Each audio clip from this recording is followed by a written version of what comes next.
The world champion Domaraju Gukesh enters the frame. He's there with his favorite grey jacket. He generally places it over the chair in case if it starts to get a bit cold inside the venue, and he's been doing this since the candidates 2024. We even saw him doing this during the world championship match, and his opponent today is none other than Alireza Firouzja. Gukesh has had quite a topsy-turvy event until now. He has won no games. He has had 4 draws out of 5 rounds. So he's on 2 out of 5. He's looking forward to that one win, which would help him move closer to the leaders of the tournament. Meanwhile, his opponent, Alireza Firouzja, he has scored a win already against MVL, but has also lost a game to Fabiano Caruana with 3 draws. Battles between Gukesh and Alireza have been always so exciting to follow, and this one is going to be no different because both of them are super huge fighters. There you have the handshake, and Alireza comes in. At the Grand Chess Tour, Alireza Firouzja is the defending champion. He won the last year's entire circuit by playing some phenomenal chess, and here he is adjusting all his pieces. I am actually pumped up for this encounter between these two players. There's always so much of fun when they play each other. And look at Gukesh there, calming himself down. Meanwhile, Alireza looks ready, fresh. We have the guest who's here. And Firouzja says, can you play e4? He picks up the king, pushes his pawn to e4. Look at Gukesh, not at all disturbed by what is going on. He tries to remain in the zone and shakes hands with the guest. And guys, we are about to get going here. 90 minutes plus 30 seconds increment for both the players. And after 40 moves, you have an additional 30 minutes handshake. And here we go. Let's go. Alireza, thinking about his first move, opens with 1 e4. What is Gukesh's response going to be here? He pushes his pawn to e5. e4, e5 played. Knight comes out to f3, attacking the pawn in the center. Knight to c6, defending it. And bishop c4, we have the Italian on the board. An opening that is played at the highest level all too often these days. Gukesh already has faced it in this tournament against Nodirbek Abdusattorov, and also in another game, we believe, I think. And knight f6, d3 played here. And now Gukesh, will he go a6, d6, short castles? These are the main moves. He goes a6, making a square for his bishop on a7. And Alireza can go for very slow development with knight d2. Castles is possible, h3 is possible. He goes bishop to g5, pinning the knight. Very interesting move here. And h6, kicking away the bishop, generally played. But Gukesh goes d6. This early development of bishop here is becoming quite the rage at top level chess now. Knight comes out to d2. Can Alireza try and win this bishop here? The problem is I take and play b4. So maybe this is not to be played, and bishop a7 played. Perhaps now threatening knight a5. So a4 is played, making a square for the bishop. Also gaining some space with a4 and b4 in the position. Knight jumps back to e7. The idea here is that black knight wants to go to g6 and push the pawn to h6 here.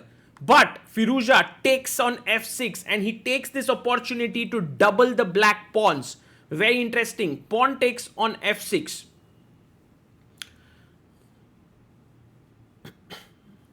And now Alireza goes short castling here.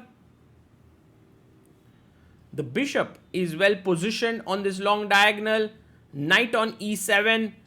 He goes now to g6. So I guess Gukesh is not going to castle here. His knight could jump to f4. His rook could jump to the g file. This looks already very exciting. The position is boiling now. D4 played by Alireza right into the center of the board, and Gukesh goes H5. Wow, is he going H4, H3? Is he planning to put his bishop on G4? Rook E1 played by Alireza. You can see how Alireza is playing in the center. He's believing in his position. Meanwhile, Gukesh playing on the flank here with moves like H5 and now jumping in with his knight to F4, looking at the G2 square. Rook G8 could come in. And knight to F1 played. The idea now is to bring your knight to E3 or G3. These are the two possible ideas.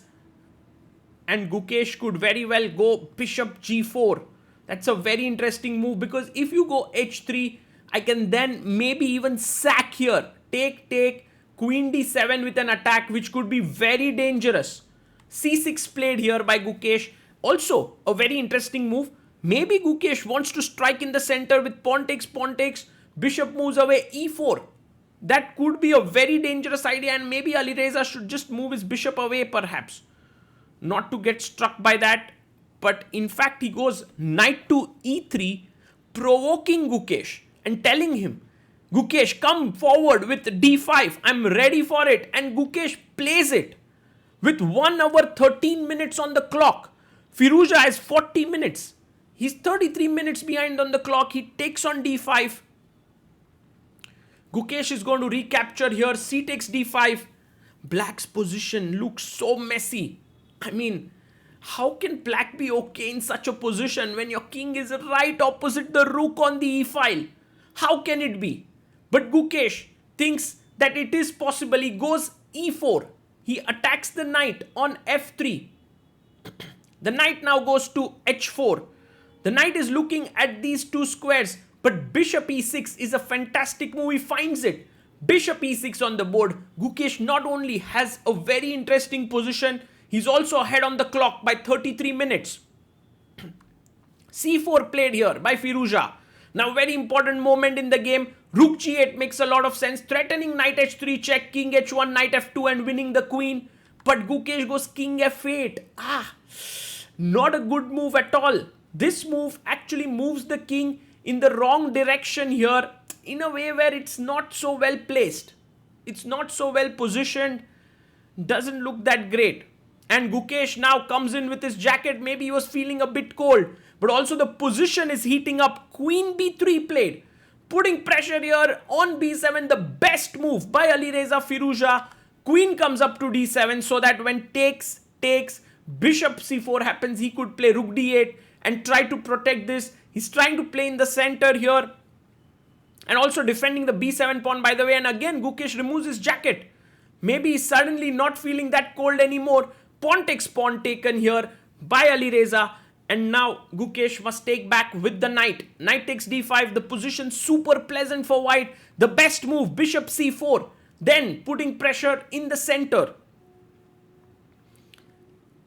And Firouzja, is he going to play bishop c4? Yes, finds it. Bishop c4 on the board. Putting pressure on the knight on d5. Knight jumps to f4. Very interestingly positioned. If bishop takes e6, you can take back. But d5 is possible. But Firouzja gives a check. Now look at the clock timings. Gukesh has 24 minutes. Firouzja has 7 minutes 13 seconds. Queen e7 does look like a very bad endgame for black. So Gukesh keeps his king on the board.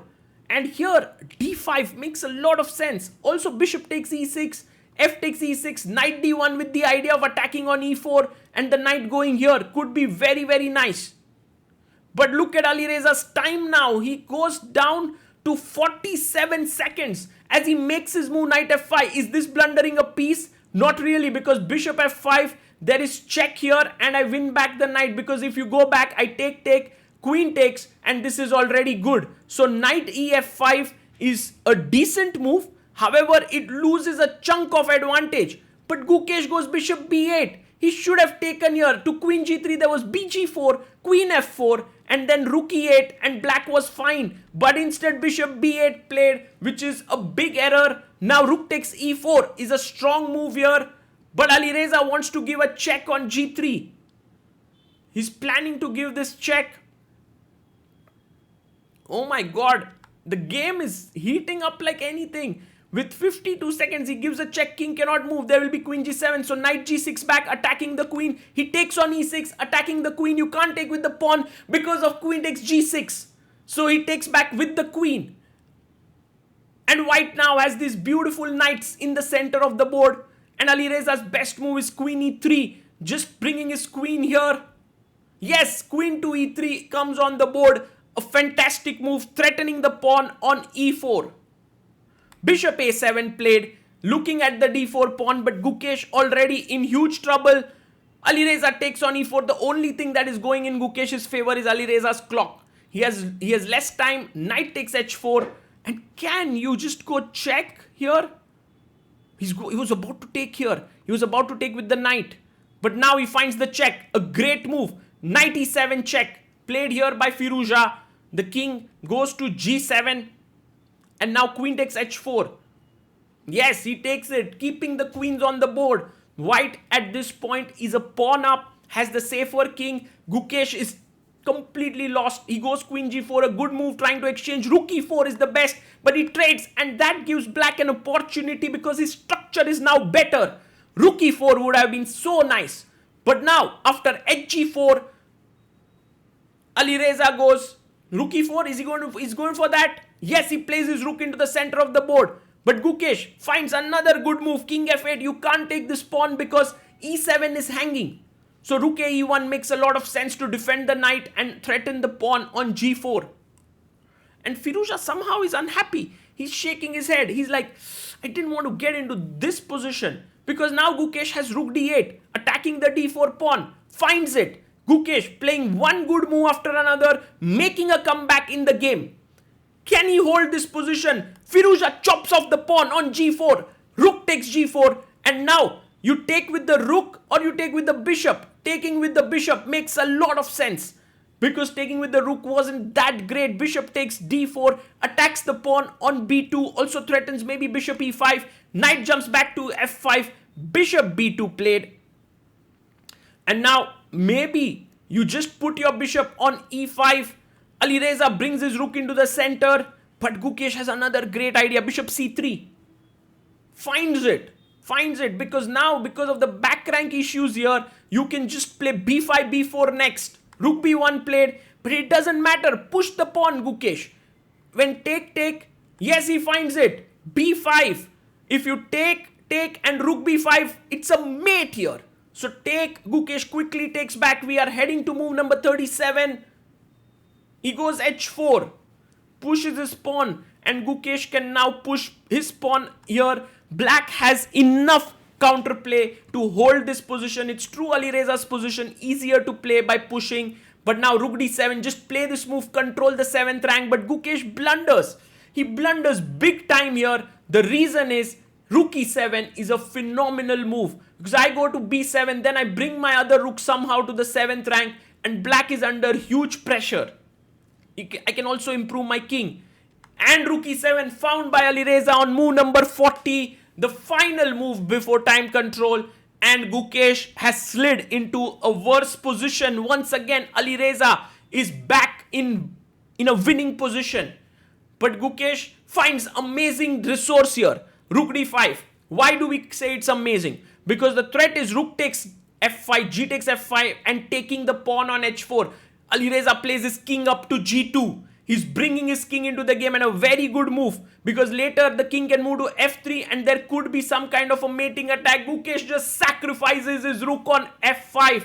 Now you must take here. So that if rook h4, there is check, king g7 and king f3 with the idea of rook g1 check. But instead, he makes an error. Rook e8, king g7. And somehow Alireza feels it's wiser to trade rooks. No, that's not a great idea because now rook takes f2 is coming. In fact, there's also rook f4. Gukesh has to decide between these two moves. He takes on f2.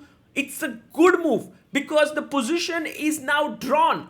King takes f2 and now king h8. Guys, this is the position that Alireza has assessed as better for him, but Gukesh has assessed as a draw. The truth is, I think Gukesh is right here. King e3 played by Alireza Firouzja. King g7 by Gukesh. and now king d3 so that the rook can start moving. There's no b3, b2, but f5 by Gukesh, giving up another pawn. How is he able to play it this way? Well, the reason is he activates his king now to f6 or maybe king h6. That's the right move. Not king f6, guys. That would have been lost because of rook g1 followed by the h pawn running. But king h6 and here king e3 played. And now what Gukesh can do is put his pawn on f6 so that the bishop controls both the pawns and the king can take care of the h pawn. Now don't get greedy and take this pawn. It's a checkmate in one. So king h6 played. Gukesh actually understanding that this position is a fortress is amazing. The position is a draw. King g7. The white king cannot enter into the black camp. He pushes his pawn to h5. You can see Alireza's body language. He knows it's a draw. He is so unhappy because he was better in the game. And now it's, I think f6 is the only way to try and make progress. You have to take the pawn. Otherwise king f5. He takes the pawn here. Bishop f6. And rook now takes this pawn. Now important moment. Bishop e5 followed by f6 is a draw. But Gukesh blunders. He blunders big time with bishop g5 with having 13 minutes on the clock. How did Gukesh make such a huge mistake? Rook b7 is just coming in. He's drinking the water there. Rook b7. Alireza Firouzja finds it with just 2 minutes on the clock. And I think Gukesh had prepared f6, but it will be a cold shower to him when he realizes rook f7 is a zugzwang position. He can no longer defend. That pawn on f6. Oh my god, Firouzja finds it. What a big moment. If the bishop was on e5, it would have been a draw. But now he has to give up the pawn and Firouzja is winning. Rook takes f6 played here. Amazing move. And the thing is, here, amazing win that is being found here. Alireza Firouzja. This h-pawn with the rook is sometimes a draw against the bishop. But you needed a light squared bishop here, not a dark squared bishop. That's the thing. Because a light squared bishop controls this square. Now, it's a lost position. It's very instructive now how to win. First a check.